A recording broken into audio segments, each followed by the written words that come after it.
तो हम पढ़ रहे हैं राजस्थान की लोक देवियां, और राजस्थान की लोक देवियों में आज हमारा टॉपिक है करनी माता, देश नोक की करनी माता। तो आज हम क्या पढ़ेंगे? करनी माता। चलो, तो पहले हेडिंग लगा देता हूं मैं।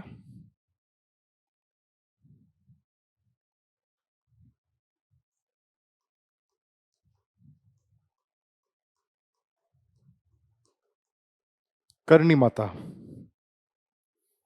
मंदिर कहाँ पे है? करनी माता का, करनी माता का मंदिर है बीकानेर जिले के नोखा तहसील में देशनोक नामक स्थान पर। मुख्य मंदिर, और भी मंदिर है, उदयपुर में है और भी बहुत जगह पे मंदिर है माता जी का, लेकिन मुख्य मंदिर, प्रधान पीठ कहाँ पे है? प्रधान पीठ है बीकानेर जिले के नोखा तहसील में देशनोक नामक कस्बे में। तो माता जी की अपने ये कह सकते हैं मुख्य मंदिर, मुख्य मंदिर, मुख्य मंदिर हो गया देशनोक नामक स्थान। और तहसील कौन सी होगी? कई बार तहसील भी पूछी जा सकती है, आपको बीकानेर पता होगा, लेकिन तहसील भी याद रखनी है, नोखा तहसील, नोखा तहसील। और जिला, जिला बीकानेर। कौन सा है? बीकानेर। ठीक है। और माता जी के बारे में सबसे पहले, जब हम कोई भी लोक देवी देवता पढ़ते हैं तो हम सबसे पहले क्या पढ़ते हैं? जगह देख ली, और कब जन्म हुआ, जन्म कब हुआ, तो वो देख लेते हैं माता जी का जन्म कब हुआ था। तो माता जी का जन्म होता है 20 सितंबर 1387 ईस्वी। कब? 20 सितंबर 1387 ईस्वी। कहाँ पे हुआ था? वर्तमान में फलोदी जिला है, एक नया जिला बना है फलोदी जिला। उस फलोदी जिले में एक गांव है सुआप गांव। कौन सा गांव है? सुआप गांव, वहां पे हुआ है। तो यहां पे लिख लो सुआप गांव, फलोदी जिला। ठीक है। और ये तो हो गई ईसवी सन की या ग्रिगोरियन कैलेंडर की बात। लेकिन अब अधिकतर हमारे गांव में हमारी जो माताएं हैं, हमारे जो दादी दादियां हैं, वो किस में बात करती है? वो तिथि में बात करती है, यानी विक्रम संवत की बात करती है कि भाई कौन सी तिथि को माता जी हुई थी, चांदनी 14 को हुई थी, या भादवे की बीज बीज, ऐसे इन महीनों के हिसाब से, हिंदू महीनों के हिसाब से वो बात करती है। तो देखा जाए तो माता जी का जन्म कब हुआ था, तिथि देखी जाए तो उस दिन तिथि थी आश्विन माह की, हिंदू महीने का आश्विन माह की शुक्ल पक्ष की सप्तमी, शुक्ल पक्ष की सप्तमी। और विक्रम संवत को, ईस्वी को विक्रम संवत में बदलना है तो हमेशा कितना ऐड करते हैं? 57। कितना ऐड करते हैं? प्लस 57। अगर यहाँ पे ईस्वी दे रखा है तो प्लस 57 करेंगे तो क्या आ जाएगा? विक्रम संवत आएगा। ये मैंने आपको बता रखा है। तो 1387 में 57 ऐड करोगे तो कितना आ जाएगा? 1444 विक्रम संवत। और गांव आपको पता ही है, सुआप गांव फलोदी में हुआ था। जन्म देख लिया। अब माता जी के मम्मी पापा का नाम देख लेते हैं। माता जी की मम्मी जी का क्या नाम था, पापा का क्या नाम था, तो लिख लेते हैं यहाँ पे पिता का नाम।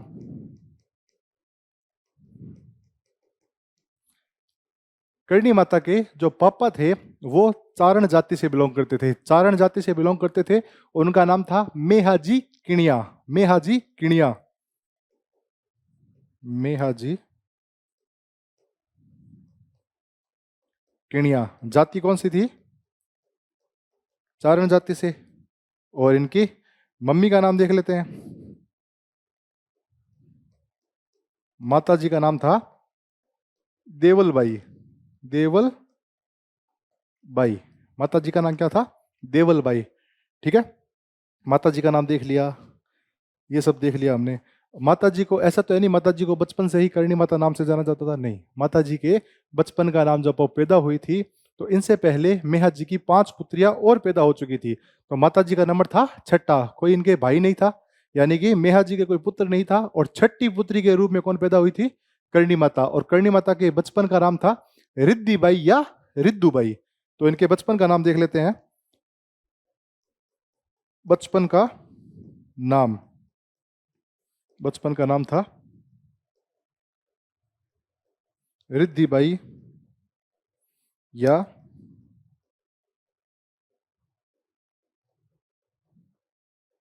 रिद्धुबाई। ये माता जी को बचपन में इस नाम से जाना जाता था, रिद्धि या रिद्धु। ठीक है। अब होता क्या है कि माता जी जब पैदा हुए तो मेहा जी की ऑलरेडी 5 बेटियां थी, माता जी छठी बेटी के रूप में पैदा हुए। और हमें आज भी पता है कि अगर घर में लड़का जब तक ना हो, जब तक बेटियां होती हो, आजकल अब तो चलो ये सिस्टम ऊपर उठ गया है, संतान कोई भी हो, चाहे पुत्र हो चाहे पुत्री हो, बराबर होता जाता है। लेकिन इस जमाने में, कब, मिडाइवल एज में 1300-1400 ईस्वी के पास पास पुत्र जन्म को महत्व ज्यादा दिया जाता था। तो इनकी जो बुआ थी, इनकी जो माता जी की जो बुआ थी, वो चिढ़ गई कि क्या है, देखो तब मेरे भाई के, देखो देखो लड़कियां लड़कियां आ रही है, छठी भी लड़की हुई है। तो उनके बुआ के एक रोग था, एक असाध्य रोग था। ये हाथ है ना, इन हाथों में ये उंगलियां अलग नहीं हो सकती थी, ये उंगलियां हमेशा चिपी रहती थी, और ये एक प्रकार का असाध्य रोग था। उस वक्त इसका कोई इलाज नहीं था। तो मत ये जो बुआ जी होती है करणी माता की, ये एक व्यंग्य से, कटाक्ष से माता के ऊपर, करणी माता के ऊपर हाथ करके कहते हैं आ एक और होगी, उनके ऊपर ऐसे हाथ लगाते हैं। और जैसे ही माता जी को स्पर्श करते हैं, उनकी उंगलियां जो जन्म से चिपी हुई थी वो वापस एकदम सामान्य इंसान की तरह खुल जाती है। तो बुआ को बड़ा आश्चर्य हुआ कि यार ऐसा कैसा संभव है, इस बालिका के स्पर्श से ही मेरी उंगलियां खुल गई। तो उस दिन बुआ कहती है कि आ बाई करनी कर ही, मतलब ये बालिका महान कार्य करेगी। और तब से माता जी को क्या कहा जाने लगा, करणी माता। करणी मतलब वो वर्ड याद रहा लोगों को कि आ बाई करनी कर ही, ये किसने कहा था, माता जी की बुआ ने कहा था। और तब से लोगों ने क्या कहना शुरू कर दिया माता जी को, करणी माँ। ठीक है। तो वहां से नाम पड़ा था। तो पहला चमत्कार किसको दिखा दिया माता जी ने, माता जी ने पहला चमत्कार अपनी ही बुआ जी को दिखा दिया। ठीक है। तो यहां पे लिख सकते हो, पहला चमत्कार किसको दिखाया, अपनी बुआ को दिखाया। और बुआ का जो बचपन से असाध्य रोग था, उस रोग को ठीक कर दिया। और रोग किससे संबंधित था, हाथ से संबंधित रोग था। ठीक है। और बुआ ने कहा था आ बाइली करनी करी, तब से माता जी का नाम करनी पड़ गया। तो ये आपके सामने एक बार है, आप इसको उतार लो, ये मैंने जो चीज लिखी है, और साथ साथ आप उतारते ही हो। ठीक है। अगर कोई चीज एक्स्ट्रा लिखवाने की होगी तो मैं बोल के लिखवा दूंगा आपको। तो ये तो हो गई माता जी के बचपन की कहानियां। इसके बाद भी कुछ चमत्कार हुए थे। जैसे एक बार माता जी के पिताजी को सर्पदंश हो जाता है, और उनके पिताजी जो मेहा जी है वो स्वर्ग लोक चले जाते हैं, मतलब उनकी मृत्यु हो जाती है। और माता जी कहीं गाय वाय चराने गई हुई होती है या खेत में गई हुई होती है, और जैसे वापस आती है तो घर में रोना धोना हो रहा था। तो रोना धोना हो रहा होता है, माता जी आके पूछते भाई क्या बात होगी, तो कही बात कुछ नहीं बेटा, आपके पिताजी अब परलोक सिधार गए। माता जी ने कहा ऐसे कैसे सिधार गए। माता जी अपने पिताजी के पास जाती है, और उनकी जो मृत्यु सैया होती है वो एक आंगने में, एक किस पे, एक चारपाई पे लेटे होते हैं। तब माता जी उनके पैरों के हाथ लगा कहती है पिताजी उठो, खाना खाने का वक्त हो गया है। और इतने में ही हाथ स्पर्श करती है माता जी अपने पिताजी को, और इतने में ही मेहा जी क्या करते हैं, खांसी करके उठते हैं और उठ बैठते हैं। तो सभी लोग आश्चर्य हो गए कि ये व्यक्ति जो जा चुके थे वो इन्हीं माता के आशीर्वाद से क्या हो गए, वापस खड़े हो गए। तो एक चमत्कार ये दिखाया था, और भी बहुत से चमत्कार थे। तो बुआ को पता लग गया, बुआ को क्या पता लग गया कि ये बालिका चमत्कारी है, कुछ भी चमत्कार कर सकती है। तो बुआ के मन में एक इच्छा हुई। बुआ कहती है कि रिद्धु, तेरे को नहीं लगता कि तेरे 6 बहनें हो और तुम्हारा एक भाई भी होना चाहिए जो तुम्हारी उंगली पकड़ के चले। तो माता जी उनको कहते हैं कि माँ एक भाई क्यों, भाई तो 2 होने चाहिए। और उसी साल, उसी वर्ष देवल बाई के यानी करणी माता जी के माँ के जुड़वा पुत्र होते हैं, 2 जुड़वा पुत्र पैदा होते हैं। तो ऐसे चमत्कारों की जो बात थी वो चारों ओर फैल गई, और लोगों को पता लग गया कि ये बालिका बहुत चमत्कारी बालिका है। तो धीरे धीरे इनकी प्रसिद्धि आसपास के सभी इलाकों में हो गई। अब आगे चलते हैं। अब माता जी की बात करते हैं अपने शादी की। अब क्या बात करते हैं, माता जी की शादी की। माता जी की शादी होती है जब उनकी उम्र 27 वर्ष की होती है, 27 वर्ष की होती है। तो लगभग 1416 के आसपास माता जी की शादी हो जाती है। किससे होती है, एक गांव है, एक गांव है साठी का गांव। उस साठी का गांव के एक चारण थे केलू जी बिट्ठू, उनके बेटे दीपा जी बिट्ठू के साथ। तो कहाँ पे होती है माता जी की शादी, कैसे होती है, किसके साथ होती है, लिख लेते हैं। तो अपने क्या लिखते हैं, विवाह, माता जी का विवाह किससे होता है, साठी का गांव के, साठी का गांव के केलू जी बिट्ठू के पुत्र देपा जी बिट्ठू से। किनसे, देपा जी बिट्ठू से, ये भी चारण जाति से थे, ये भी चारण जाति से थे, इनके साथ विवाह हो जाता है। अब देखो माता जी है ना, बचपन से क्या थे, थोड़े से वैसे ना एकदम एक वो वैसे महिलाओं वाले गुण नहीं थे माता जी। माता जी डील डोल में विशाल काय, मुंह चौड़ा मुख, रंग भी सांवला। तो देपा जी बिट्ठू क्या हो गए, देपा जी बिट्ठू उदास रहने लगे।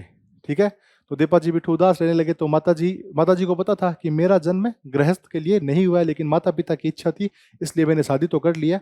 अब अपने पति को कैसे ना कैसे करके क्या करूंगी, मैं उनको मनाऊंगी, उनको कन्विंस करूंगी। तो माता जी देपा जी बिट्ठू को अपना असली रूप दिखाते हैं कि देखो, मेरा कार्य इस संसार में दीन दुखियों की सेवा करने के लिए हुआ है, मैं गृहस्थ जीवन नहीं बसा सकती। आपके लिए, आपके लिए पत्नी बनेगी वो मेरी छोटी बहन बनेगी। तो माता जी की छोटी बहन होती है गुलाब कंवर, और उन गुलाब कंवर की शादी करवा देते हैं देपा जी बिट्ठू के साथ। और देपा जी बिट्ठू भी मान लेते हैं कि भाई वाकई में ये कौन है, माँ दुर्गा का अवतार है। और तब से पत्नी तो रही थी माता जी इनकी पत्नी तो रही थी, लेकिन हमेशा अपने वैराग्य जीवन की तरफ रही थी। आजीवन ब्रह्मचर्य का पालन किया था माता जी ने। तो इस बात को भी लिखने को तो ये लिख लेते हैं कि देपा जी बिट्ठू को क्या दिखाया था, अपना वास्तविक रूप दिखाकर अपनी बहन गुलाब कंवर की शादी करवा दी थी। तो ये लिख लेते हैं, माता जी ने देपा जी को अपना अलौकिक अलौकिक रूप दिखाकर अपनी बहन, किसका, बहन का नाम क्या था, गुलाब कंवर का विवाह देपा जी से करवा दिया, देपा जी से करवा दिया। अब देपा जी और गुलाब कंवर ये एकदम पति पत्नी की रहने लगे। गुलाब कंवर के भविष्य में 4 पुत्र होते हैं। क्या होते हैं, 4 पुत्र, पूना, नगा, सोडा और लाखन। 4 पुत्र होते हैं। इनसे क्या हुए, गुलाब कंवर के क्या हो गए, 4 पुत्र हो गए। और 4 पुत्र का नाम क्या क्या था, पूना, पुण्यराज, नगा, नागराज, ये नाम थे इनके, पूना, नगा, सोडा और लास्ट में लाखन। और ये चारों के चारों क्या करते थे, चारों के चारों करणी माता जी को अपनी माता मानते थे, लेकिन कहते थे उनको मौसी, मौसी कहकर संबोधित करते थे। वैसे भी मौसी थी तो मौसी कहकर संबोधित करते। करणी माता ने क्या किया, अपने पुत्र के लिए, कि करणी माता की देखो, कोई भी महिला हो, चाहे किसी भी रूप में हो, देवी भी हो, अगर वो महिला के रूप में आई है तो उनकी भी पुत्र की इच्छा होती है। तो उन्होंने लखन को गोद ले लिया था। ये जो गुलाब कंवर का बेटा लखन था, इसको माता जी ने गोद ले लिया था। अब होता क्या है, लखन एक दिन बीकानेर के 50 किलोमीटर पश्चिम में, बीकानेर से लगभग, बीकानेर जो डिस्ट्रिक्ट है, जो सेंटर है, उससे 50 किलोमीटर पश्चिम में एक जगह है कोलैत। और कोलैत में एक बहुत बड़ा मीठे पानी का तालाब है, कोलैत झील कहते हैं उसको। बहुत ही बेहतरीन, बहुत ही सुंदर झील है। उस झील में स्नान करने का अवसर है, कार्तिक पूर्णिमा के अवसर पर उस झील में स्नान किया जाता है। और उसी दिन लखन अपने दोस्तों के साथ या अपने परिवार वालों के साथ वहां पे जाते हैं स्नान करने के लिए। और लाखन की उस तालाब में डूबकर मृत्यु हो जाती है। लाखन की उस तालाब में डूबकर मृत्यु हुई, और जैसे ही मृत्यु होती है, करणी माता को बात पता लगती है। करणी माता वहां पहुंचते हैं, और वहां पहुंच के करणी माता अपनी शक्तियों से मंत्रो जाप करना स्टार्ट कर देते हैं। और जैसे ही मंत्रो जाप स्टार्ट करते हैं, तो यमलोक के राजा कौन था, यमलोक का राजा है यमराज। यमराज स्वयं प्रकट होकर कहता है, माता जी आप प्रकृति के विरुद्ध कार्य कर रहे हो, अब मेरे पास आया हुआ व्यक्ति को मैं जीवित नहीं कर सकता। माता जी कहते हैं, देखो मेरा पुत्र है ये, इसको तो जीवित करना पड़ेगा। तब यमलोक में बैठा यमराज कहता है कि माता जी, अगर आप इसको जीवित करते हैं तो ध्यान रखना, आगे से मैं आपके किसी भी वंशज को यमलोक में प्रवेश नहीं दूंगा। तो माता जी कहते हैं, कोई दिक्कत नहीं है, आप हमारे किसी भी वंशज को प्रवेश मत देना। मेरा जो भी चारण मरेगा वो मेरे ही मंदिर में काबा बन के जन्मेगा। काबा मतलब चूहा, माता जी के मंदिर में असंख्य चूहे हैं, वो चूहा बन के जन्मेगा। और जो चूहा मरेगा वो मेरा चारण वंश बन के जन्मेगा। तो ये चक्र ऐसे चलता रहेगा, आपकी यमलोक में कोई नहीं आएगा। और लाखन को माता जीवित कर देते हैं। तब से देशनोक के करणी माता के मंदिर में खूब सारे चूहे हैं। क्या है, बहुत सारे चूहे हैं। इसलिए माता के कुछ नाम हैं। एक तो करणी माता देख लिया, तो माता जी को चूहों वाली माता भी कहते हैं। अब मैं आपको माता जी के कुछ नाम बताऊंगा। माता जी को क्या क्या कहते हैं, एक तो चूहों वाली माता, और चूहों वाली माता क्यों कहते हैं, इसकी कहानी मैंने आपको बता दी। असंख्य चूहे हैं, और असंख्य चूहे होने के बाद भी आज तक करणी माता के मंदिर या देशनोग या आसपास बीकानेर में कभी प्लेग रोग नहीं हुआ। वरना जहां पे चूहों की भरमार होती है वहां पे 100% प्लेग रोग होगा, होगा ही होगा। लेकिन आज तक इतने चूहे होने के बावजूद भी वहां पे क्या हुआ, प्लेग रोग नहीं हुआ। यही चूहे प्रसाद ग्रहण करते हैं और वो प्रसाद आप भी खाते हो, कभी कोई किसी भी बीमारी नहीं हुई। तो अपने आप में एक चमत्कार है, अपने आप में चमत्कार है। चूहों वाली माता कहते हैं करणी माता को। करणी माता को प्यार से कर्नल भी कहते हैं, डोकरी भी कहते हैं, दाढ़ी वाली माता भी कहते हैं। देखो माता जी है ना 151 वर्ष तक जीवित रही थी। और आप देखते हो कि आजकल जब महिलाएं वृद्ध हो जाती है तो उनके कुछ कुछ यहाँ पे बाल आ जाते हैं दाढ़ी की तरह। प्रॉपर दाढ़ी तो नहीं आती लेकिन कुछ कुछ बाल आ जाते हैं। तो माता जी के भी यहाँ भी सफेद बाल आ गए थे, तो उनको माता जी को तब दाढ़ी वाली माता भी कहने लग गए थे। तो क्या कहते हैं, दाढ़ी वाली माता।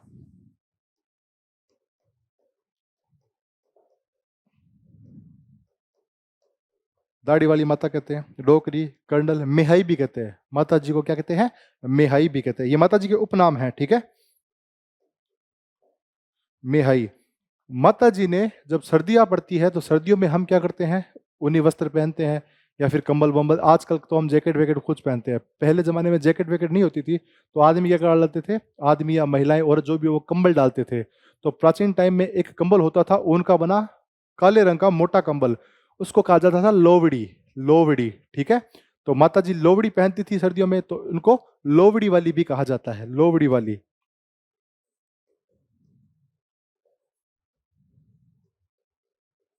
लोवड़ी वाली, डोकरी, दाढ़ी वाली, मेहाई, और भी बहुत से नाम हैं। लेकिन फिलहाल के लिए आप इतने ही नामों पे, बहुत सारे नाम हैं, असंख्य नाम हैं माता जी के, जो भक्त अपनी मर्जी से चाहे पुकार सकता है माता जी के नाम पे, ठीक है। तो क्या नाम हो गया, ये इतने नाम हो गए। ये आपको मैंने बता दिया लाखन के साथ क्या क्या घटना हुई थी। उसके बाद अब चलते हैं हम माता जी के मंदिर के पास। अब कहाँ चलते हैं, माता जी के मंदिर के पास। कि माता जी का मंदिर देशनोक में कैसे बना, माता जी का शादी कहाँ हुई थी। माता जी की शादी तो साठी का गांव में हुई थी। साठी का गांव वहां हो गया था, ठीक है। ये जोधपुर के आसपास था, फलोदी जोधपुर के आसपास ये गांव था, साठी का गांव। तो माता जी कैसे पहुंचे, देशनोक कैसे पहुंचे और देशनोक का ये सब कैसे हुआ, उस पर चर्चा करते हैं। देखो पहले अकाल बहुत पड़ता था। क्या बहुत पड़ता था, अकाल। आजकल तो इतना नहीं पड़ता, लेकिन पुराने टाइम में आप देखोगे तो लोग कहते हैं छपनिया अकाल पड़ा, त्रिकाल अकाल पड़ा। आपके जो परदादा दादा इनसे सुनोगे कि भाई यो अकाल पड़ा था। तो उस समय क्या एक अकाल पड़ता है, और अकाल पड़ता है उसी समय देपा जी बिट्ठू अपने परिवार के साथ कहाँ जाते हैं, साठिका से जांगड़ो। तो अकाल पड़ा, अकाल से क्या हुआ, पानी की कमी हुई। पानी की पानी की कमी हुई, तो पानी की कमी हुई तो जो देपा जी थे, सह परिवार, सह परिवार में दीपा जी की पत्नियां, दोनों पत्नियां, एक तो करणी माता जी और एक गुलाब कंवर, गुलाब कंवर के बेटे। और दीपा जी के जितने भी नौकर चाकर, गाय घोड़े जो भी थे, जितने भी जीवित व्यक्ति या जीवित जीव थे, उन सब के साथ दीपा जी कहाँ आते हैं, सह परिवार आ जाते हैं जांगलू। जांगलू आ जाते हैं। और ये जांगलू बीकानेर जंगल प्रदेश में पड़ता था, बीकानेर में। और जांगलू के पास ही माता जी भक्ति में लग जाती है। कहाँ पे, एक जगह है जिसको कहते हैं नेड़ी जी। क्या है, नेड़ी जी। नेड़ी जी में माता क्या करती थी, माता जी करती थी भक्ति। और किसकी करती थी, माता जी की आराध्य देवी थी तेमड़ा राय माता या आवड़ माता। तेमड़ा राय माता को आवड़ माता भी कहते हैं और कहीं कहीं हिंगलाज माता भी कहते हैं। तो माता जी नेड़ी जी में क्या करते थे, तेमड़ा राय की आराधना करती थी। ये तेमड़ा राय का मंदिर जैसलमेर में है, फिलहाल तेमड़ा राय का मंदिर जैसलमेर में है। और माता जी ने अपने जीवन काल में 2 बार तेमड़ा राय की यात्रा की थी। एक तो बीच में, और एक जब अंतिम समय में माता जी जब 151 वर्ष के हो जाते हैं तब जाते हैं तेमड़ा राय के पास। तो इस मंदिर में माता जी क्या करते, तेमड़ा राय की तपस्या करते, ठीक है, माता जी की। और यहाँ पे इस मंदिर में तेमड़ा राय जी की एक प्रतीक रखा है। उस प्रतीक को कहते हैं कंडक। क्या कहते हैं, कंडक। कंडक एक प्रकार का पुराना प्राचीन संदूक होता है जिसमें माता जी के वस्त्र आभूषण आदि रखे जाते थे, उसको कहते हैं कंदक। उस कंदक की पूजा होती है तेमड़ा राय जी के मंदिर में, जो माता जी कहाँ बनाते हैं, नेड़ी जी के पास में तेमड़ा राय जी का मंदिर है। वहां पे माता जी कंदक लेके आते हैं और इन कंदक की माता जी पूजा करते थे। ठीक है, और नेडी जी का नाम नेडी कैसे पड़ा? माता को पता लग गया, करणी माता को पता लग गया कि पानी की कमी है, लोग प्रतिस्थापित या विस्थापित होते हैं एक जगह से दूसरी जगह पर, लोगों को विस्थापन होना पड़ता है। कारण क्या है कि लोग असंख्य यानी अनगिनत पेड़ काटते हैं। तो माता जी ने नेडी जी में एक गिल्ली लकड़ी रोपी। एक क्या रोपी?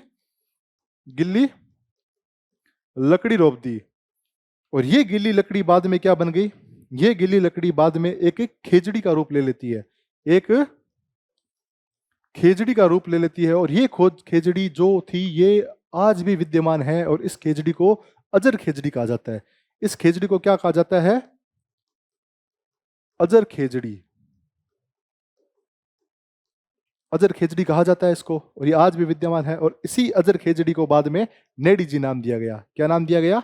नेडी जी। ठीक है, और यहाँ पे अजर खेजड़ी पे ही नीचे माता जी का एक थान है। वर्तमान में तो एक छोटा सा सुंदर मंदिर बना हुआ है नेडी जी में, बहुत सुंदर मंदिर बना हुआ है। और सातों बहनें, माता जी की जो बहनें थी 6 बहनें, इनके साथ एक प्रतिमा है माता जी की वहाँ पे, बहुत ही सुंदर। माता जी के बाल रूप की पूजा होती है इस नेडी जी में। और नेडी एक नाम और से नेडी पड़ता है, एक नाम और नाम से नेडी पड़ता है। माता जी यहाँ पे क्या करती थी? एक तो माता जी के पास खूब सारी गायें थी, गाय चराने वाले माता जी के साथ थे। गाय चराने वाले कैसे साथ थे? जब माता जी कहाँ पे जन्मी थी? सुआब गांव में। तो मेहा जी चारण है ना, उनको खूब सारी गायें देके विदा करते हैं अपने ससुराल के लिए। साठिका में माता जी खूब सारी गाय लेके जाती है, और उन गायों को चराने के लिए एक परिवार था, जाम गोत्र मेघवाल परिवार। एक परिवार था जाम गोत्र का मेघवाल परिवार। वो परिवार भी गाय चराने करने के लिए माता जी के साथ ससुराल आ जाता है। और फिर ससुराल में जैसे ही अकाल पड़ा तो वो परिवार कहाँ गया? जांगलू आ गया। वो क्या करता? माता जी की गाय चराता। तो ठीक है, माता जी के पास गाय थी। माता जी यहाँ पे दही मंथन करती थी। दही होता है ना, बिलौना करते हैं, तो माता जी यहाँ पे क्या करती थी? दही मंथन करती थी, बिलौना करती थी। तो दही मंथन करते हैं तो आपको पता है, दही मंथन करते हैं तो एक प्रॉपर स्ट्रक्चर होता है। उस स्ट्रक्चर को मैं आपको बना के बताता हूँ कि उसमें क्या क्या होता है, और उसके नाम पे भी नाम नेहड़ी जी पड़ा है। क्या होता है उस स्ट्रक्चर में? देखो, उस स्ट्रक्चर में एक तो ऐसी एक लकड़ी होती है, ठीक है, और ये अपना होता है एक बिलौनी। इसमें बिलौनी करते हैं। अब देखते जाओ आप बस थोड़ा थोड़ा। इसके अंदर एक ऐसी ऐसी एक लकड़ी लगी होती है जो इसमें बिलौना करती है, और इस पे कुछ धागे बंधे होते हैं। क्या बंधे होते हैं?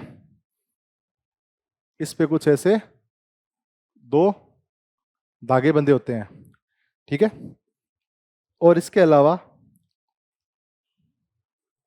इसमें एक डोरी ऐसे, और यहाँ पे कोई बैठ के इसको क्या करता है?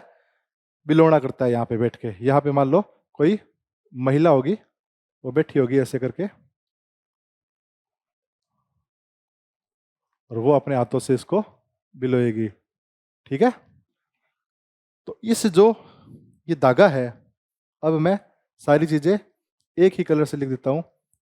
ये जो धागा है इसको क्या कहा जाता है? इसको कहा जाता है नेत्रा। नेत्रा। और ये जो 2 धागे हैं जो परमानेंट यहाँ पे लगे होते हैं, इसको कहा जाता है नांगड़ा। नांगड़ा। और ये जो पीले कलर की है, जिस जो घूमती है अंदर, जो लकड़ी की जो घूमती है, इसको कहा जाता है रेई या झरना। इसको क्या कहा जाता है? रेई या झरना, ठीक है। ये हो गया, ये हो गया, और ये नेत्रा हो गया। ये है ना, ये जो परमानेंट लकड़ी है जिसपे ये नांगला बंधा हुआ है, इसको कहा जाता है नेड़ी। इसको कहा जाता है नेड़ी। ये परमानेंट है तो इसके नाम पे भी नेड़ी पड़ गया। और ये जो जिसमें बिलोणा होता है इसको कहता है बिलोवणी। इसको कहते हैं बिलोवणी, ठीक है। तो ये एक प्रॉपर स्ट्रक्चर है। माता दही मंथन करती थी, और यहाँ पे नेहड़ी थी एक, और इसी नेहड़ी को फिर बाद में नेहड़ी जी भी कहा जाने लगा, ठीक है। तो ये चीजें ओवरऑल आपको मैंने बता दी कि ये नेहड़ी जी, यहाँ पे माता दही मंथन करती थी और माता तेमड़ा राय की आराधना करती थी। अब बात है 1419 ईस्वी की। 1419 ईस्वी अक्षय बीज का दिन था। आखा तीज से पहले वाले दिन आता है आखा बीज, विशाल शुक्ल द्वितीया। जो विशाख महीना होता है उसके शुक्ल पक्ष की द्वितीया को माता जी स्थापना करती है देशनोक की। किसकी स्थापना करती है?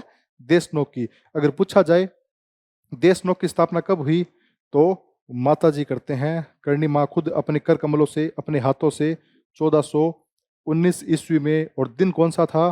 अखा बीज, अखा बीज, वैशाख माह का शुक्ल पक्ष का तृतीया, सॉरी द्वितीया, तृतीया नहीं क्योंकि बीज है ना, तो द्वितीया होगी। ठीक है, अखा तीज से एक दिन पहले देशनोक की स्थापना होगी 1419 ईस्वी में। तो हमने देख लिया माता जी ने नेड़ी जी की स्थापना कर दी, माता जी ने देशनोक की स्थापना कर दी। माता जी की चर्चा चहु ओर है। कहाँ पे है? चहु ओर फैल गई। तो राव जोधा 1460 ईस्वी में क्या करता है?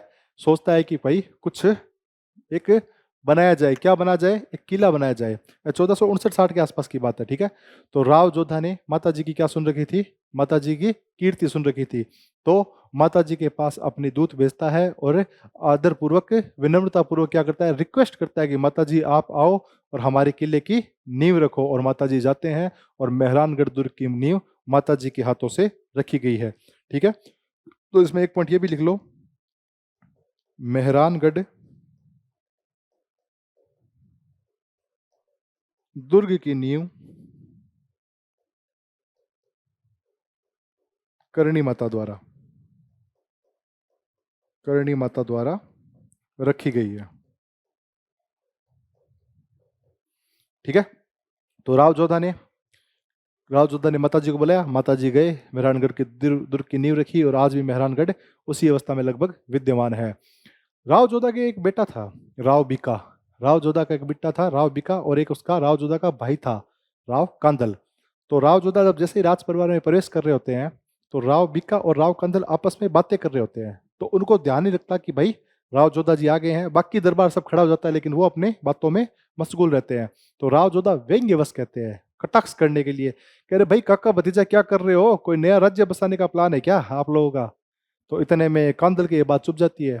कांदल कहता है कि हाँ, कुछ सोच तो कुछ ऐसा ही रहे हैं, और अगर डोकरी की करणी माँ की कृपा हुई तो वो भी कर लेंगे। वो ये कांदल के वर्ड थे। तो राव बीका से फिर मंत्रणा करते हैं। तो राव बीका और कांदल इसी व्यंग्य को क्या अपना एक प्रण लेकर वहां से निकल जाते हैं। राव बीका निकल गए, कांदल निकल गए, और इनके साथ एक नापूजी सांखला थे, वो भी इनके साथ आ जाते हैं, और छोटी मोटी सेना आ जाती है इनके साथ। और ये कहाँ, किस दिशा में आ जाते हैं?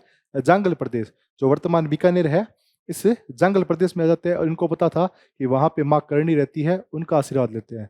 तो सबसे पहले ये करणी माता के मंदिर में आते हैं, करणी माता के आशीर्वाद लेते हैं। करणी माता इनको आशीर्वाद देती है कि जाओ भाई तुम सफल हो गए। तो करणी माता के आशीर्वाद से बीकानेर की स्थापना हुई थी। सबसे पहले तो 1485 ईस्वी में बीका जी की टेकरी की स्थापना हुई, वह भी करणी माता के आशीर्वाद से। और 1488 ईस्वी अखा तीज का दिन, अखा तीज का दिन, अक्षय तृतीया वैशाख शुक्ल तृतीया को आती है। इस दिन बीकानेर नगर की स्थापना हुई थी। तो ये दो बातें हैं, ये मैं आपको यहाँ लिखवा देता हूँ। ये लोग आपने उतार लिया होगा, इसको आप बराबर उतार रहे हो। ठीक है, क्योंकि चीजें मैंने आपको बता दी एज इट इज। अब राव बीका वाली घटना लिख लेते हैं। राव जोधा द्वारा, राव जोधा द्वारा व्यंग्य किए जाने पर, व्यंग्य किए जाने पर राव बीका व राव कांदल, राव बीका व राव कांदल कहां पे आ गए? जांगल प्रदेश। और जांगल प्रदेश जो वर्तमान बीकानेर है। यहाँ पे आने के बाद इन्होंने क्या किया? इन्होंने लिया आशीर्वाद। किसका लिया? डोकरी का, करणी माता का, करणी माता का आशीर्वाद लिया। करणी माता के आशीर्वाद से सबसे पहले तो 1485 ईस्वी में बीका जी की टेकरी, आप बीकानेर जाते हो तो एक छोटा सा एक आपको एक दिख जाएगा। बीकानेर में एक छोटा सा क्या है, एक आधा बना हुआ एक मान लो छोटा किला ही है। किला तो क्या कहोगे उसको, एक महल से टाइप में, वो है बीका जी की टेकरी। इनके आशीर्वाद से सबसे पहले तो 1485 ईस्वी में क्या बनती है? बीका जी की टेकरी। ठीक है, और उसके बाद में माता जी के आशीर्वाद से 1488 ईस्वी में। दिन कौन था? दिन था आखा तीज का। आखा तीज का। और आखा तीज कब आती है? वैशाख शुक्ल तृतीया को। चैत्र के बाद महीना आता ना वैशाख महीना, वैशाख शुक्ल तृतीया को बीकानेर नगर की स्थापना हुई। बीकानेर नगर की स्थापना। ठीक है। और यहाँ पे छोटे मोटी बहुत से इंसिडेंट जुड़े, छोटी मोटी बहुत सी कहानियां जुड़ी हुई है, वो यहाँ पे करना जरूरी नहीं है। जैसे राव शेखा था, राव शेखा की बेटी को माताजी ने क्या कर लिया? माताजी ने इनसे शादी करवा दी। राव शेखा को अपना भाई बनाया था माताजी ने, और राव शेखा पुगल में रहता था, तो उसको डर था कि अभी आ गया कहीं मेरे राज्य को कब्जा न कर ले। तो उसको डर को मिटाने के लिए माताजी क्या करते हैं? राव शेखा की बेटी वो कंवरी थी, उन कंवरी का विवाह करवा देते हैं बीका के साथ, तो राव शेखा को उसका ससुर बना दिया। ऐसे करके छोटे मोटे इंसिडेंट बहुत हुए थे। माताजी कहती थी मैं भाटियों की तो पहाड़ पे रहूंगी, राठड़ों की आंगने रहूंगी, ये सब बातें चलती थी वहां पे। तो माताजी के आशीर्वाद से कुल मिला के एक तो जोधपुर वाला काम हो गया मेहरानगढ़ का, और एक बीकानेर बस गया। और भी छोटे मोटे काम, छोटे मोटे क्या बड़े बड़े काम होते रहते हैं, लेकिन मुख्यतः पेपर में आने के लिए जो परीक्षा की दृष्टि से महत्वपूर्ण है वो कुछ ये फैक्ट है। ठीक है, ये हो गया आशीर्वाद से। अब देखो माता जी का जो मंदिर है ना, मंदिर है, उस मंदिर को देख ले कि माता जी का मंदिर किसने बनाया था, कैसे बनाया था, किसने कब कब क्या बनाया था। ठीक है, तो सबसे पहले मैं आपको माता जी का मंदिर दिखाना चाहूंगा। मंदिर देख लो आप पहले कैसा होता है। ये माता जी का मंदिर है पूरा। ये फ्रंट गेट है, ये बहुत बढ़िया सजा हुआ एक संगमरमर का कलात्मक द्वार है। यहाँ पे दो सिंह बैठे रहते हैं, दो शेर हैं, मतलब संगमरमर के बने, ओरिजिनल नहीं है। उसके बाद आप अंदर जाते हो, अंदर बाद में एक मध्य द्वार आ जाता है, मध्य द्वार, उसमें प्रवेश करते हो। फिर अंदर जाके मुख्य मंदिर या निज मंदिर आता है। तो आपको 3 गेट जाने होते हैं, एक गेट, 2 गेट, उसके बाद में निज मंदिर का गेट। वहां पे आपको प्रवेश नहीं मिलता, निज मंदिर में किसी को प्रवेश नहीं मिलता। ठीक है, तो इसको किस किस ने, कौन कौन से शासकों ने बनाया था, तो मैं आपको यहीं पे समझा देता हूँ, यहीं पे समझाता हूँ। कैसे समझाता हूँ, अब आप देखो। माता जी के ये फोटो मैं एक बार यहाँ रख देता हूँ। ठीक है, ये जो मंदिर था ना, माता जी 151 वर्ष तक जीवित रहते हैं, जीवित रहते हैं 151 वर्ष तक। यानी बात है 1538 ईस्वी की। माता जी जाते हैं तेमड़ा राय, कहाँ पे? जैसलमेर के तेमड़ा राय दर्शन करने, और अपने साथ किसी को नहीं ले जाते हैं सिवाय 2 जनों के, वो भी जिद करके जाते हैं माता के साथ। माता जी को पता लग गया अब अपने को संसार छोड़ने का समय आ गया है, तो माता जी कहते हैं मैं अकेली जाऊंगी। लेकिन माता जी का जो पोता था, लखन का बेटा था, उसका नाम था पुण्यराज। तो एक तो पुण्यराज, और एक माता जी का जो रथ चलाता था, रथवान, उसका नाम था सारंग बिश्नोई। और एक रथवान जिसका नाम था सारंग बिश्नोई। इन दोनों के साथ माता जी कहाँ जाते हैं? जैसलमेर जाते हैं, तेमड़ा राय के दर्शन करते हैं। और वापस आते वक्त बीकानेर जैसलमेर की सीमा पर एक जगह है जिसको कहते हैं गिनेरू की तलाई। गिनेरू की तलाई, और वर्तमान में ये कोलायत में है। जो कोलायत मैंने आपको बताया था सरोवर वाला, उसी कोलायत में है ये, बीकानेर जैसलमेर की सीमा पर। यहाँ पे आके माता जी अपने भक्तों के सामने देखते ही देखते ही ज्योतिर्लीन हो जाते हैं। यानी माता जी की मृत्यु नहीं होती, माता जी देखते देखते ही अंतर्ध्यान हो गए, भक्तों के सामने गायब हो गए। माता जी के महारंध्र, इस जगह को महारंध्र कहते हैं।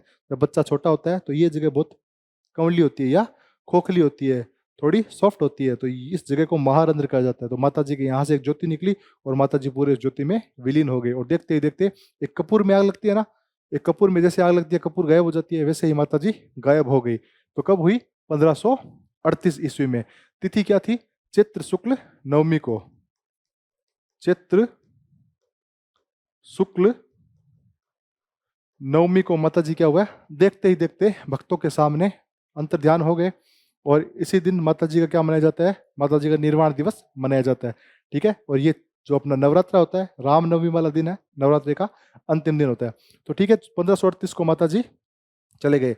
अब उससे पहले 4 साल पहले एक इंसिडेंट होता है भारत पर। बाबर का एक बेटा था कामरान, कामरान, वो आक्रमण करता है बीकानेर में भटनेर दुर्ग पर, बीकानेर के भटनेर दुर्ग पर, वो भटनेर दुर्ग को कब्जा कर लेता है।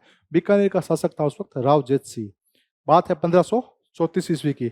और राव जेत सिंह ने सुन रखा था कि माता जी हमारे मदद करते हैं। माता जी हमारी क्या है? कुल देवी। बीकानेर के राठौड़ों की कुल देवी भी माता जी मानी जाती है। और राठौड़ों की कुल देवी क्या है वो मैं आपको थोड़ा विस्तार से बताऊंगा बाद में। तो राव जेतसी आता है माता जी के पास कि हे माता मदद करो, भटनेर दुर्ग पे कामरान आ गया। तो माता ने कहा तू जा और तू आक्रमण कर, तेरे जितना भी तेरा साहस है, जितना भी तेरा शस्त्र है, एक भयंकर आक्रमण कर, जीत तेरी होगी। और उसी रात्रि को राव जेतसी अपने सैनिकों के साथ भटनेर पर आक्रमण करता है और कामरान को वहां से भगाकर सफल होता है। कामरान को वहां से भगा दिया। तो जैसे ही माता जी 1538 में जाते हैं, राव जेतसी को खबर पड़ी कि माता जी चले गए, तो सबसे पहले इस मंदिर पे एक कच्चे मड, माता जी के मंदिर को कहते हैं मड, मंदिर को क्या कहा जाता है? मड। तो सबसे पहले जो कच्चा मड था, कच्चा मड यानी आपको ये गुम्बद दिखाई दे रहा है, इस गुम्बद के ठीक नीचे निज मंदिर है। उस निज मंदिर में एक कच्चा मड बनाया गया था। वो किसके द्वारा बनाया गया था? राव जेतसी के द्वारा। कच्चा जेड मड बनाता है राव जेतसी। और माता जी की फोटो है, जो मूर्ति है, उसके बारे में अलग से बताऊंगा, उसके बारे में मैं अलग से बताऊंगा। कच्चा मड राव जेतसी बनाता है। उसके बाद पहला पक्का निर्माण कौन करता है? इस मंदिर का पहला पक्का निर्माण करता है महाराजा सूर सिंह।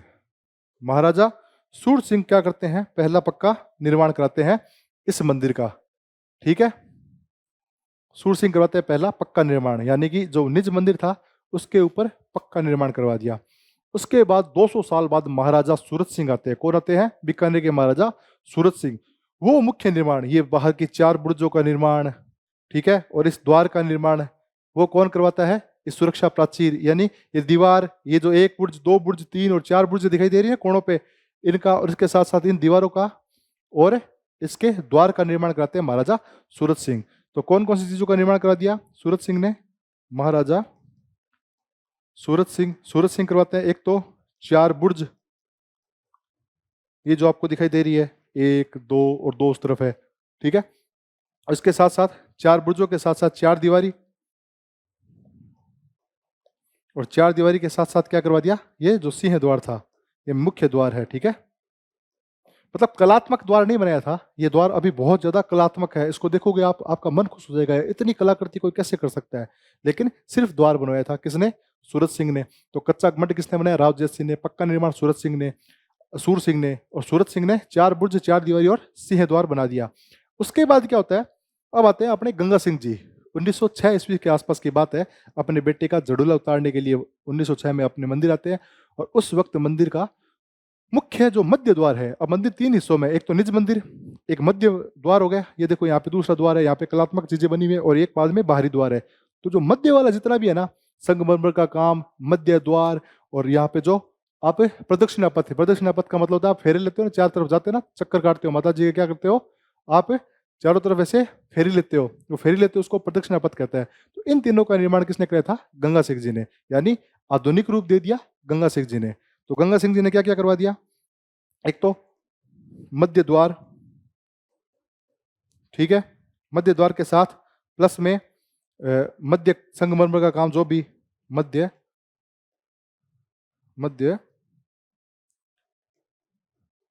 संग मरमर का कार्य, और उसके साथ साथ क्या करवा दिया?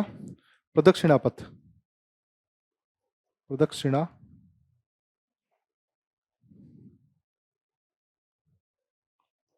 प्रदक्षिणा पथ किसने करवा दिया? ये आप नाम याद रखोगे, गंगा सिंह जी ने, गंगा सिंह जी ने, ठीक है। अब आप सोच रहे होगे कि यार ये द्वार तो, फिर ये इतना कलात्मक द्वार किसने बनाया? द्वार तो बना है, फिर ये इतना बढ़िया, इतना सुंदर कलात्मक द्वार संगमरमर का किसने बनाया था? ये बनाया था बीकानेर के एक सेठ थे, सेठ चांदमल डड्डा। उन्होंने, एक सुथार था हीरा सुथार, उसको कहा और उन्होंने इसके काम को लिया। तो ये जो सिंह कलात्मक द्वार है, सिंह द्वार जो कलात्मक है, जो क्या है? कलात्मक है, इसका निर्माण किसने करवाया? अपने सेठ चांदमल डड्डा ने, सेठ चांदमल डड्डा। इन्होंने करा। ये बीकानेर के सेठ थे, सेठ चांदमल डड्डा। इन्होंने ये जो सिंह द्वार है कलात्मक, ये बाहर दो छोटे छोटे शेर बैठे हैं, ये सब चांदमल डड्डा ने कराया था।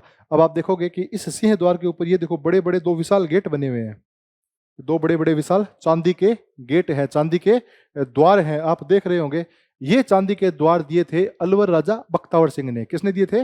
अलवर के राजा बख्तावर सिंह ने। तो ये लिख लो, विशाल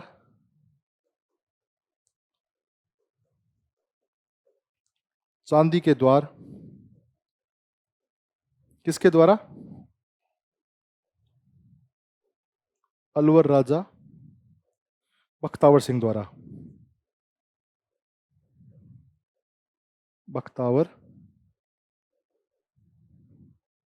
सिंह द्वारा, ये बख्तावर सिंह। हाँ, तो ओवरऑल मंदिर के बारे में ये है। तब जाके मंदिर ऐसा पूरा बना है। उसके बाद में तो भामाशाह या मंदिर का ट्रस्ट खुद इतना बड़ा है कि वो अपने आप मंदिर का काम करता रहता है, मंदिर का चढ़ावा और सब कुछ आते हैं।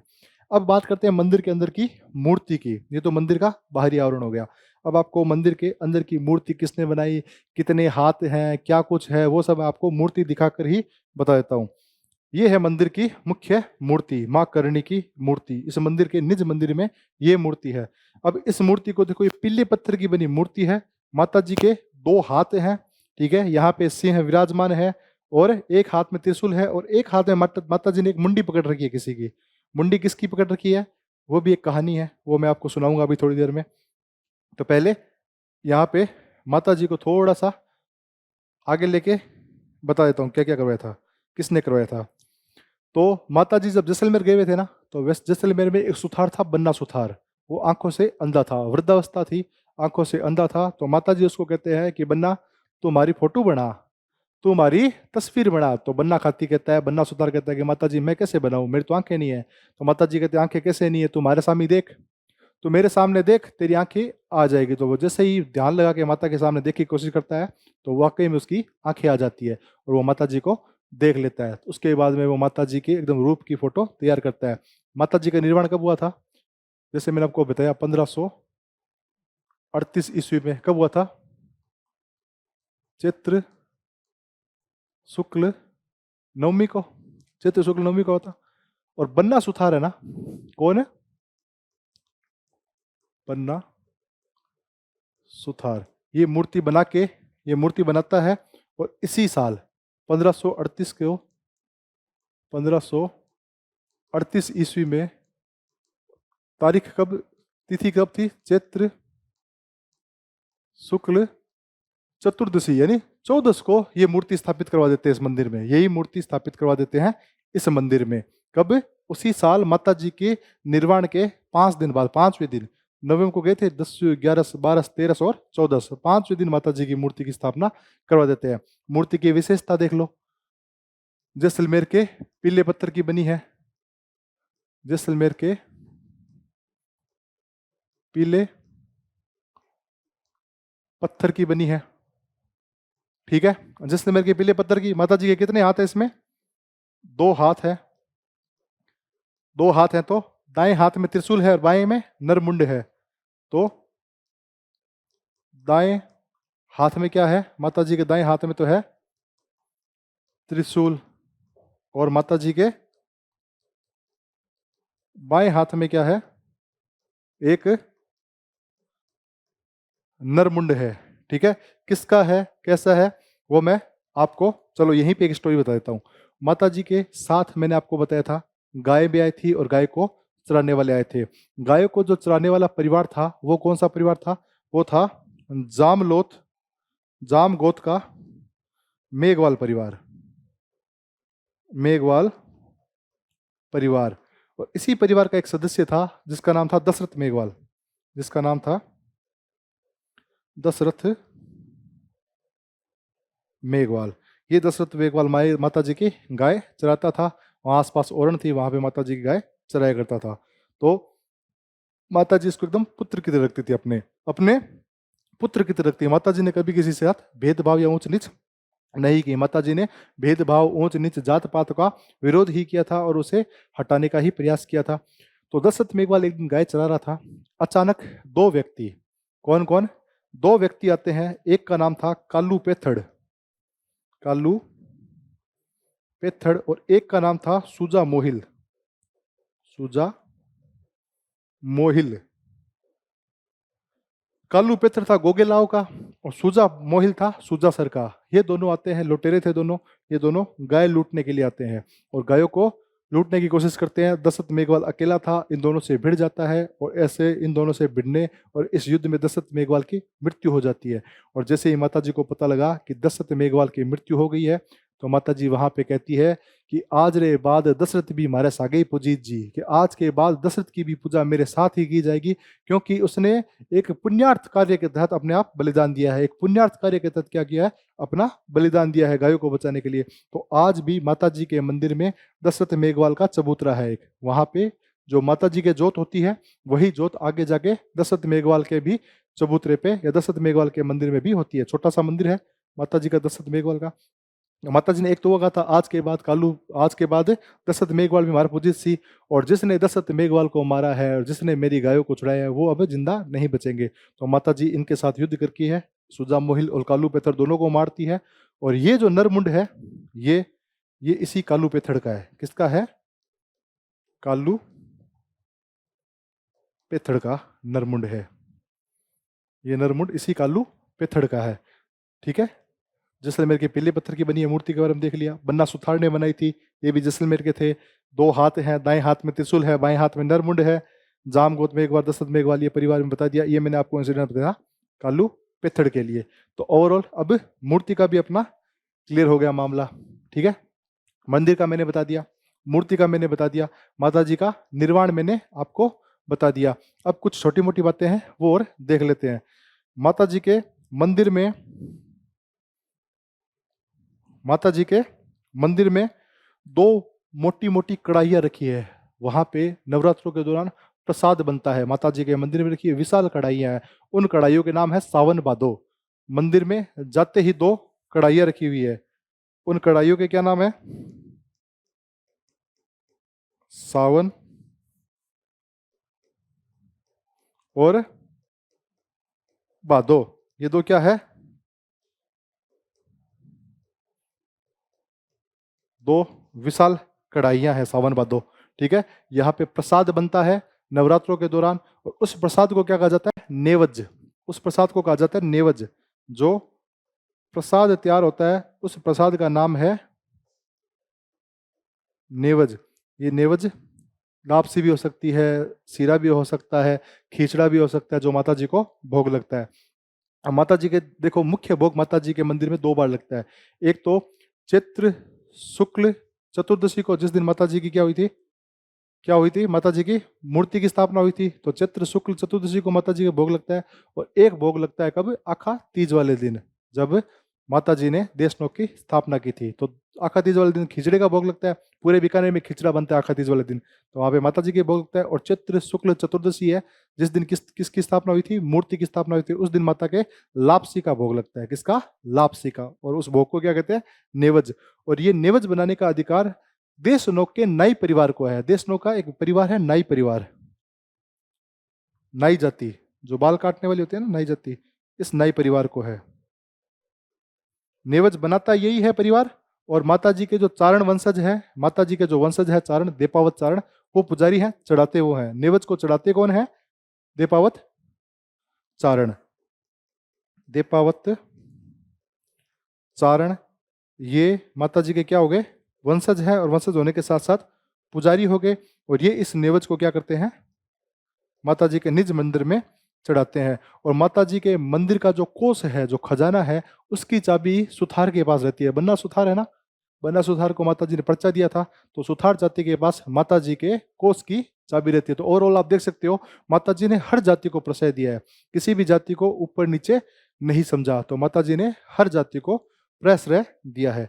तो ये देपावचारण हो गए। इनको बारीदार जी भी कहते हैं। इनको एक नाम लिख लेना, बारीदार जी, बारीदार जी भी कहते हैं। ओवरऑल देशनोक में 4 परिवार हैं माता जी के वंशजों के, और ये चारों परिवार अब तो बहुत ज्यादा हो गए, मतलब चारों परिवार आगे बढ़ते हुए हैं। इनमें बारी बारी इनको क्या आता है? पूजा करने का हक मिलता है। कभी एक परिवार को मिल गया एक सीजन, फिर एक परिवार को, फिर एक परिवार को, फिर एक परिवार, ऐसे रोटेशन चलता है। और मंदिर का ध्यान रखते हैं। और वो मंदिर में जब तक वो पूजा करते हैं, मुख्य पुजारी मंदिर से बाहर नहीं जाता, ऐसी भी मान्यता है। ठीक है। तो ये मैंने आपको बता दिया, सावन भादो वाली कढ़ाइयाँ हो गई, भोग हो गया। अब माता जी का प्रतीक देख लेते हैं कि माता जी का प्रतीक क्या है। देखो, एक सफेद चील या चील को माता जी का प्रतीक माना जाता है और उस चील को संबली कहा जाता है। तो माता जी का प्रतीक क्या है? संबली। अगर आपसे पूछे करणी माता का प्रतीक क्या है, तो वो प्रतीक है संबली। संबली होती है चील। जब माता जी की सवारी निकलती है, जब माता जी की सवारी निकलती है, तो उस वक्त उस सवारी के साथ साथ एक चील चलती रहती है। और ये सच्ची घटना है, आप कभी भी जाके देखना। जब 14 को माता जी की एक वो पूरी माता जी के जन्म उत्सव पर एक सवारी निकलती है, तब ये चील पूरे रास्ते माता जी के साथ चलता रहता है। ऐसा माना जाता है कि ये स्वयं माता जी है। और माता जी ने कई बार चील के रूप में भी दर्शन लेके कई शासकों की सहायता की थी। बीकानेर के राव जोरावर की, एक बीकानेर का शासक था राव जोरावर, उस वक्त अभय सिंह जोधपुर का शासक था। अभय सिंह आक्रमण कर देता है जोरावर पे, और जोरावर के पास इतनी सेना थी नहीं, तो जोरावर सिंह है ना माता जी से अरदास करता है कि हे माता जी रक्षा करो। और फिर जयपुर के जय सिंह को पत्र लिखता है कि जय सिंह साहब, आप हमारी मदद करो, आप हमारी क्या करो, मदद करो। उसके ऊपर एक दोहा भी है, वो अभी यहाँ पे काम का नहीं है। आबो ग्राह बिकाण गज मरु समद अथाह, और रक्षा करो जैसा, जी हाँ, विष्णु भगवान रक्षा की ना, जैसे गोविंद देव जी हाँ रक्षा करो जैसा, ऐसा करके कुछ छोटा दोहा है। एग्जैक्ट मेरे को अभी याद नहीं आ रहा, लेकिन है, ठीक है, मैं आपको बता दूंगा वो क्या है। तो संबली, चील, और माता जी के मंदिर में क्या है, खूब सारे चूहे हैं। इन चूहों को क्या कहा जाता है? काबा। ठीक है, इन चूहों को क्या कहा जाता है? काबा।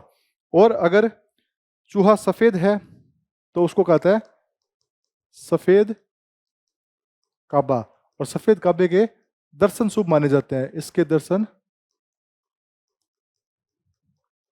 शुभ माने जाते हैं, सफेद काबे के दर्शन शुभ माने जाते हैं। ठीक है, सभी चूहों को सम्मिलित रूप से काबा कहते हैं, और सफेद काबे के दर्शन क्या माने जाते हैं?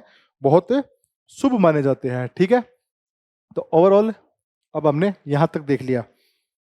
उसके बाद में कुछ चीजें हैं वो और देख लेते हैं।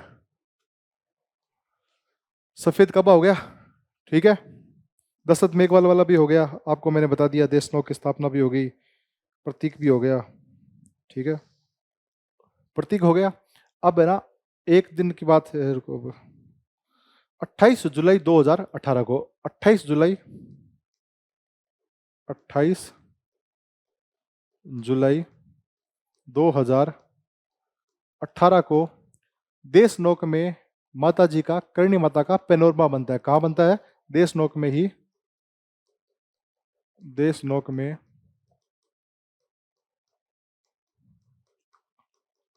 करणी माता का क्या बनता है?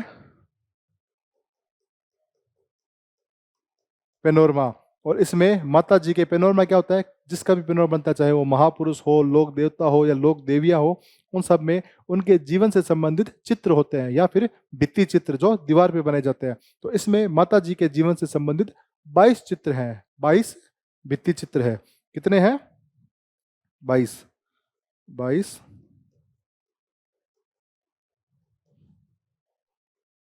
भित्ति चित्र है माता जी के जीवन से संबंधित।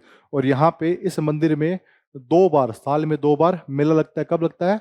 नवरात्रों पे, चैत्र और आश्विन माह के नवरात्रों पे विशाल मेला लगता है यहाँ पे। ठीक है, अगर पूछा जाए इस मंदिर में मेला कब लगता है, तो मेला लगता है चैत्र व आश्विन